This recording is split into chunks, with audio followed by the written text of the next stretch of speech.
Fired up and ready, Bubba, for another conversation with Senator Tommy Tuberville. Coach, welcome back to Rick and Bubba. How are you? Good morning. I got my Birmingham Stallions out here, guys. Oh, look at that. I love it. Ready to go Skip Holtz in the game. Yeah, so playoff time. Playoff time now all the games have moved to Canton, Ohio. Right? Yeah. Mm-hmm. I thought Clanton first time I saw it. Right, I thought, why right. are they doing it in Chilton County? Hey, we hosting it down here. Well, they like peaches for halftime snack. That's right. So throw them in the stands. Yeah, so down to the Final Four. So it's Birmingham, Philadelphia, New Orleans, and what's the fourth team? Generals, New Jersey Generals. Yeah. That's awesome. 50th anniversary, Senator, of Title IX. 50th anniversary will be Thursday. Yep. And guys, in my lifetime, when I started coaching back in 1976, my first job, I coached girls basketball along with football, and Title IX had taken effect, and back at that time there were only 3 to 5% of the young girls playing high school or elementary school sports, and because the funding wasn't the same as men's sports funding, facilities, scholarships, the thing was there was no reason to go out and play. But I'll tell you, it has been one of the most successful programs that the federal government has established, and it's done wonders. Now 50% of the girls in high school play some kind of sports, and just move on up to college. Look at all the different sports: volleyball, softball, equestrian.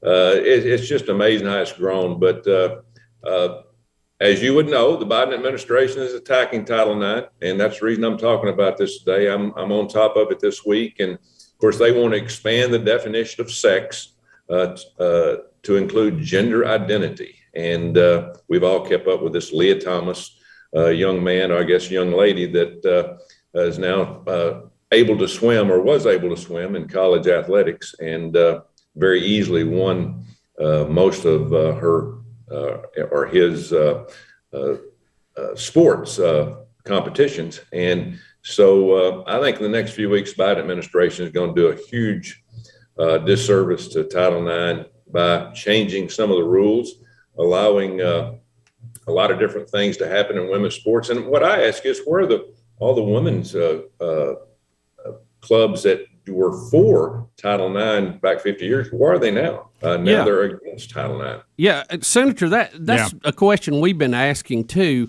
Title IX, and I have a daughter that has played sports, and I've coached female sports also. It just seems like this move with the trans athletes is undercutting and destroying the whole process of Title IX.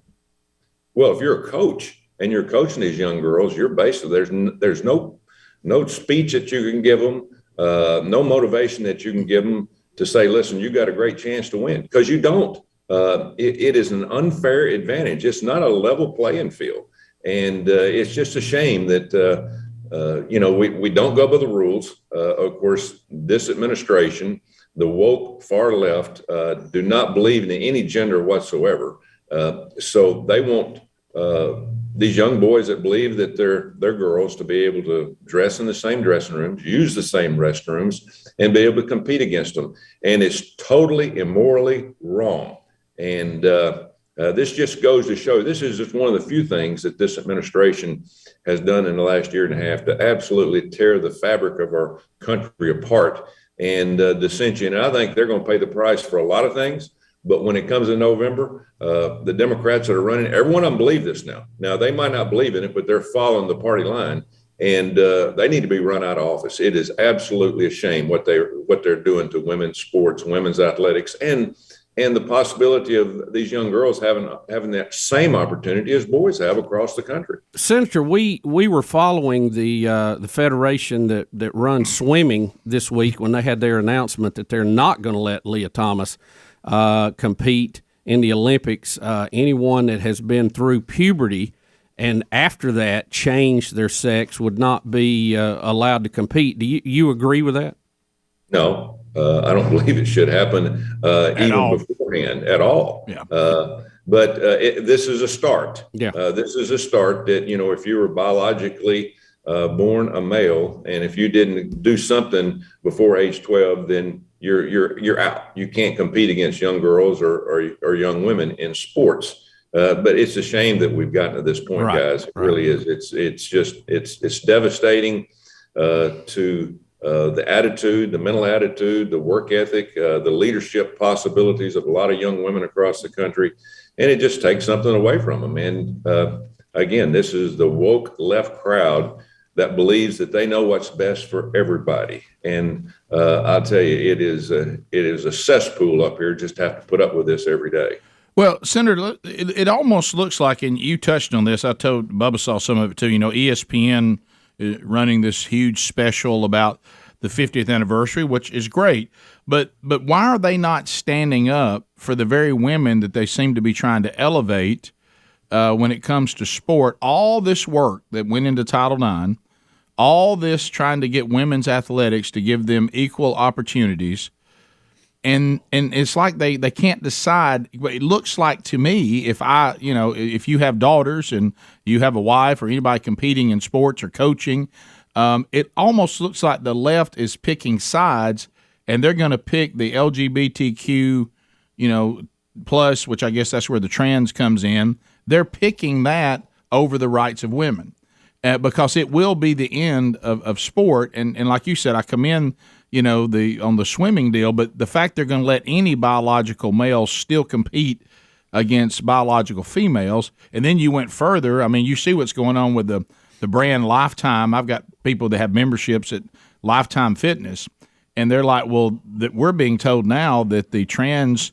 community can use any dressing room they want, and some of the people are standing up saying, I don't want my daughter to be in the dressing room at Lifetime Fitness and be exposed to the male anatomy, and that just because this biological male says that they identify as a female, it just feels like, Senator, some of this violates just logic, and I don't understand why we're it's like we're living in a fantasy world and pretending. If people want to live their lives in their private life the way they want to, that's their business. But when it comes to this kind of stuff, it just seems we're lacking.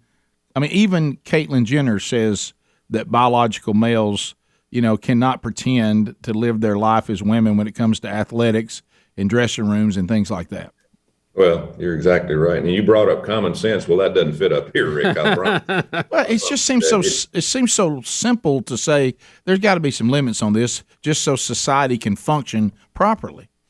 The left reaches to the outside groups. They don't reach to common sense because they know they can't win that argument. So they try to get so many of these fringe groups to side with them to where they can build up a base where they can continue to hold power. But we'll go back to this real quick about the federation basically outlawing boys and women swimming.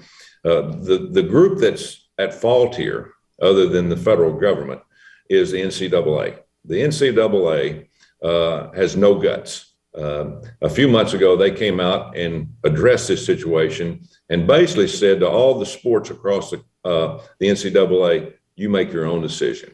We're not getting involved in this because we're woke. We don't want to hurt anybody's feelings. We want to keep our multi-million-dollar jobs here. And they are absolutely, you look at this NIL deal, same thing. They won't take a side on that. So, we have no leadership anymore. Nobody wants to make a decision because they're afraid they're going to hurt somebody's feelings. And we better start hurting people's feelings or we're going to lose the country that we all grew up in, that we know is the greatest country on the face of the earth. And this is just another axe swipe at the log to knock another chip out of transition this country into something that it's not. And, Senator Mike Lee and I started this Protection of Women and Girls Sports Act on the floor. We won't get it voted on because Schumer, he's so woke. I don't think he ever sleeps. He won't put it on the floor, but what it does, it protects Title IX. And if you do anything in terms of attacking Title IX, you lose your federal funding. But it's a shame. There's been several cases, guys, already where there's been sexual harassment, sexual assault on girls from transgender boys in locker rooms and restrooms already. And there's going to be a huge problem over this, a huge problem. And again, it's the woke Marxist crowd up here that's trying to get their foot in the door a little bit more in terms of tearing our families down, taking the dad out of the home, tearing our families down. Don't call anybody a he or a she. You've got to use a different pronoun. It's the craziest mess I've ever seen, and we're standing up for it up here. But I'll tell you, we're fighting a hard battle because there's a lot of people on the other side that are absolutely have lost their mind. It's kind of hard for a lot of us to even imagine we're having this discussion. It's so bizarre. Yeah. Senator, thanks for your time today. Appreciate you checking in with us as always. Good to see you. All right, man. Thank you, sir. Senator Tommy Tuberville, the 50th anniversary of Title IX tomorrow, discussing trying to not just throw away everything that's been worked to be accomplished. We'll be right back. Rick and Bubba, Rick and Bubba.